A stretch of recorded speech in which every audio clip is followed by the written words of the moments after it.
سلامتی ہو اللہ کے بندوں پہ۔ دیکھیں قرآن جو ہے نا خود بولتا ہے، قرآن اللہ کے احکام ہے، اللہ کی شریعت ہے، اللہ کی سنت ہے، اللہ کے فتوے ہیں۔ تو قرآن جو ہے خود بولتا ہے، قرآن پڑھنے والے کو اور سننے والے کو خود مخاطب ہوتا ہے، اللہ تعالیٰ اسی کے ذریعے مخاطب ہوتا ہے، اور اس کی محکم آیات جو فرض حکم ہیں جو آسانی سے سمجھ آتے ہیں اس پہ عمل کرنے کا حکم ہے۔ اس کی متشابہات آیتیں ہیں جو ذو معنی ہیں، کئی طرف نکلتی ہیں، ان کو چھیڑنے کا اختیار کسی کو نہیں ہے، رسولوں کو بھی نہیں تھا، نبیوں کو بھی نہیں تھا، اور ایمان والوں کو، مسلمین مومنین کو ہرگز نہیں ہے۔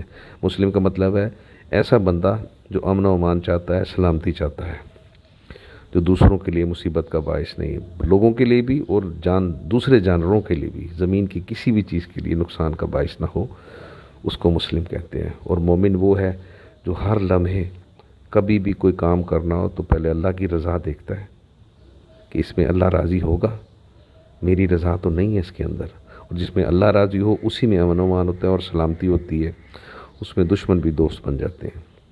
اور لہٰذا مہربانی کریں، یہ قرآن خود بتاتا ہے، تفسیر بھی اس کے اندر ہے، سب کچھ اس کے اندر ہے، اللہ نے خود تفسیر بیان کی۔ یہ قرآن کی آیتیں ہیں، آپ کو اردو زبان میں بتائی جا رہی ہیں، آپ کی مادری زبان میں، قومی زبان میں بتائی جا رہی ہیں۔ قرآن کی تفسیر کوئی نہیں لکھ سکتا، یہ بندوں نے لکھی ہے، ہر فرقوں نے لکھی ہے، اور اپنے حساب سے لکھی ہے، اور اپنے فرقے کو سچا ثابت کرنے کے لیے لکھی ہے۔ قرآن کی ڈکشنری کوئی نہیں ہے، بندوں کی لکھی ہوئی ہے۔ اللہ فرماتا ہے کہ اپنے ہاتھوں کی لکھی ہوئی کتابوں کو میرے ساتھ منسوب کرتے ہیں، اور اللہ کہتا ہے تو پڑھ، ہم تجھے پڑھائیں گے۔ کس کو کہہ رہا ہے؟ ہر سنگل پرسن کو کہہ رہا ہے، یہ محمد رسول کو یا کسی نبی رسول کو نہیں کہہ رہا۔ اور قرآن میں جہاں بھی رسولوں اور انبیاء کا ذکر آیا ہے نا، رسولوں کا ذکر آیا ہے، تو وہاں اب ان کی جگہ پڑھتے ہوئے یا سنتے ہوئے اب خود کو رکھ کے دیکھیں۔